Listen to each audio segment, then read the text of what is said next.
মহান আল্লাহর দরবারে শুকরিয়া আদায় করতেছি যে আল্লাহ তাআলা আমাদেরকে প্রায় 16-17 বছর পরে আপনাদের সাথে এরকম একটি আনন্দ ঘন মুহূর্তে আপনাদের সাথে মিলিত হওয়ার তৌফিক দান করেছেন। সে আল্লাহর দরবারে শুকরিয়া, আলহামদুলিল্লাহ। সম্মানিত এলাকাবাসী, এরকম মাহফিল উপস্থিত হওয়া আমরা প্রায় বিগত 16-17 বছর এরকম মাহফিল উপস্থিত হতে পারিনি, উপস্থিত হতে দেওয়া হয়নি। এরপরেও এই গুরগুরিতে এই 9 নম্বর ওয়ার্ডে সাতকানিয়ায় যত নির্যাতন হয়েছে, জুলুম হয়েছে, আমার কান্তনায় যতগুলো জুলুম হয়েছে, তার মধ্যে এই গুরগুরিতে সবচেয়ে বেশি জুলুম হয়েছে। বিশেষ করে একটি মন্দির ভাঙা মামলা নিয়ে আমার গুরগুরিবাসী, আমার কর্মীদের উপর যে নির্যাতন অত্যাচার চালানো হয়েছে, আমি মনে করেছিলাম এভাবে নির্যাতন অত্যাচার চালানোর কারণে হয়তো গুরগুরিতে আগামীতে মাহফিল কম হবে, উপস্থিতি কম হবে। আজকে এসে দেখলাম তার ভিন্ন চরিত্র দেখলাম আজকে। আলহামদুলিল্লাহ, আলহামদুলিল্লাহ। আমাদের গুরগুরি ভাইদের উপর যত জুলুম করা হয়েছে, যত নির্যাতন করা হয়েছে, এবং জুলুম নির্যাতন করার পরেও আমার গুরগুরিবাসীরা আগের চেয়ে দ্বিগুণ উৎসাহ উদ্দীপনা নিয়ে ইসলামী আন্দোলনে যোগদান করছে।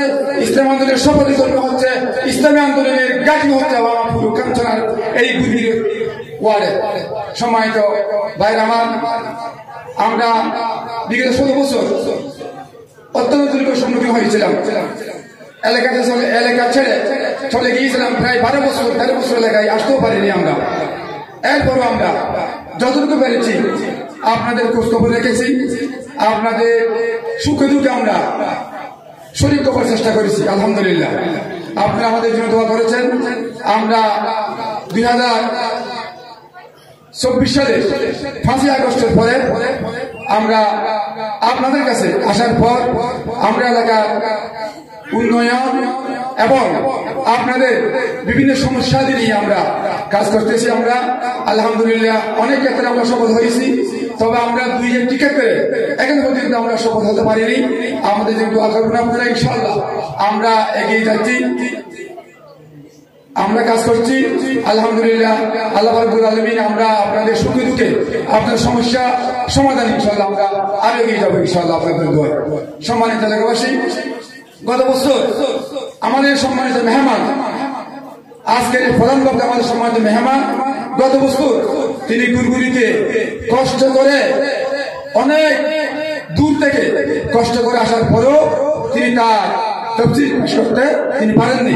আমরা শুনেছিলাম, কিন্তু আমরা আসতে পারি নাই।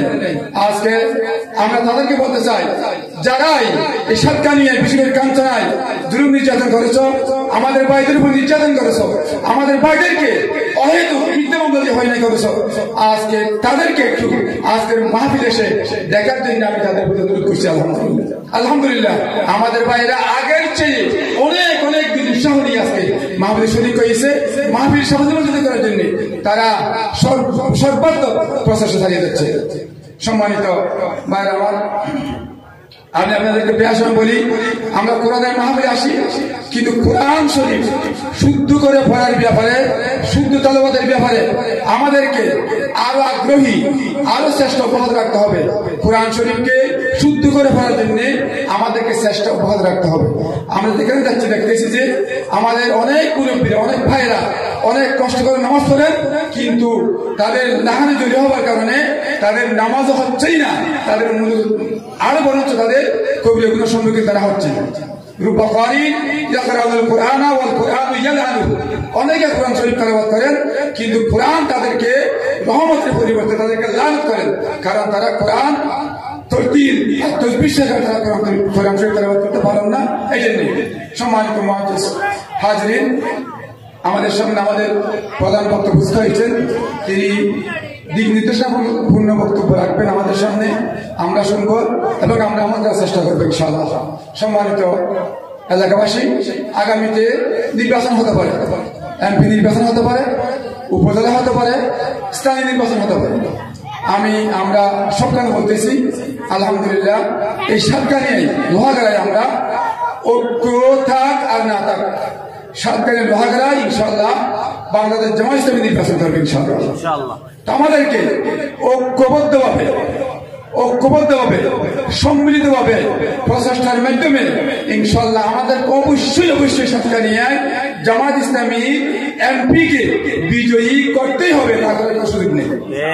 এখানে জোট হোক আর না হোক, এরপর নির্বাচন, স্থানীয় নির্বাচন, সবগুলো নির্বাচনে আমাদেরকে বিজয় লাভ করতে হবে, ঐক্যবদ্ধভাবে কাজ করতে হবে। আমাদেরকে এলাকার উন্নয়ন, এলাকার সমস্যা সবগুলো সমাধান করবে ইনশাআল্লাহ। সরকারের ভাগার বাংলাদেশ জামাত ইসলামী কি করে সমস্যার সমাধান করবে ইনশাআল্লাহ।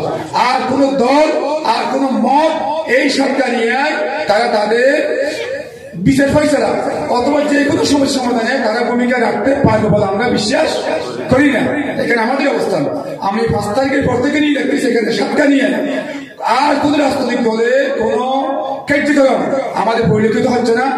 আমরাই মূলত জনগণের কাছে যাচ্ছি, জনগণের সুখ দুঃখে আমরাই শরীর হয়ে তাদের সমস্যা সমাধান আমরা সর্বাত্মক 24 ঘন্টা আমরা কাজ চালিয়ে যাচ্ছি। আমাদের চেষ্টা অব্যাহত আমরা রেখেছি। সম্মানিত এলাকাবাসী সবাইকে আমাদের প্রোগ্রামের শেষ পর্যন্ত সবাই বসবেন, আমাদের সময়টা আমাদের শুনবো, আমরা সবাই শুনবো। এই কথাগুলো রেখে আমি আমার সংক্ষিপ্ত দেখা শেষ করছি। আসসালামু আলাইকুম ওয়া রাহমাতুল্লাহি ওয়া বারাকাতুহু।